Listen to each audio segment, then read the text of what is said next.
Ki nonghikai SSA ki bahapo jong kasatri ka Meghalaya SSA School Association hanek sngi la penlong ya ki general meeting hamadan student but hagni ka meeting kila rai ba halor ka rai ka bagila shim haka artarik urisau arjar arpuar balada ka sorkar kam snap ya ki jingdawa jongki kin penlong baik da ki jingiki menta kila rai ba kinam penlong syu da ki jingiki han rai kin beteng ya ki jingekren bat ka sorkar habidai bat kinohikai badai benyale ka MTET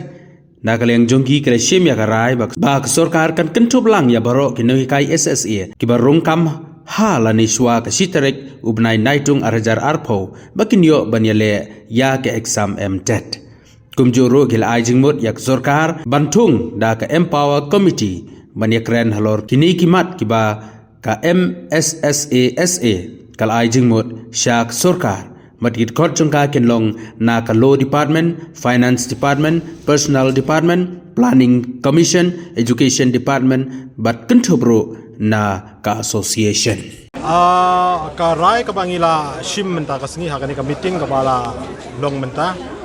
Ka de ka meeting ka baar kami ka bangila khot hadin ka tua ka jing kendu jongi bat ka gomen kata khat pratrik jong nai November araja pusau bat satrik jong nai December arajar pusau.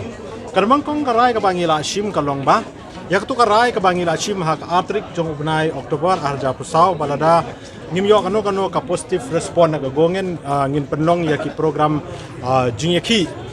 hapostin Meghalaya mentara kawe kasur unanimously ngin shim ya karai ba nginom teng show ya ka jingyaki henry ngin teng ya ka jingyekren bat ka sorkar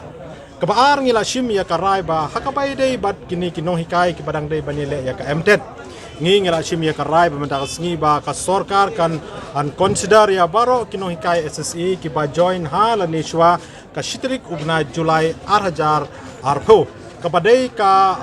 ka tarik ka ba nakaliang jong ka education department kala penmi ya ka notification ka shitrik jong ubna Julai 2000 arpo ka ba kala ong ba ka MTET kalong mandatory ya baro nado katoka sngi ka ba penmi ya ka notification ya ki bakwa banlong kumki nong hikai kabalai karai ka bangila shim kalong bangin ajmud ya ka sorkar bakan thungno ya ka empower committee but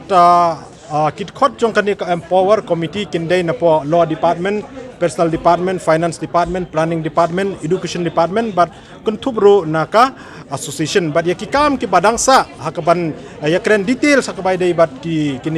ki points ki bangila suggest ya ka government bahkan kentublang haka policy ni mentaka job security jong kinong hikai SSA ban ya kren no da ka empower committee tikini kilong kilai tali ki rai ki bangila shim mentasni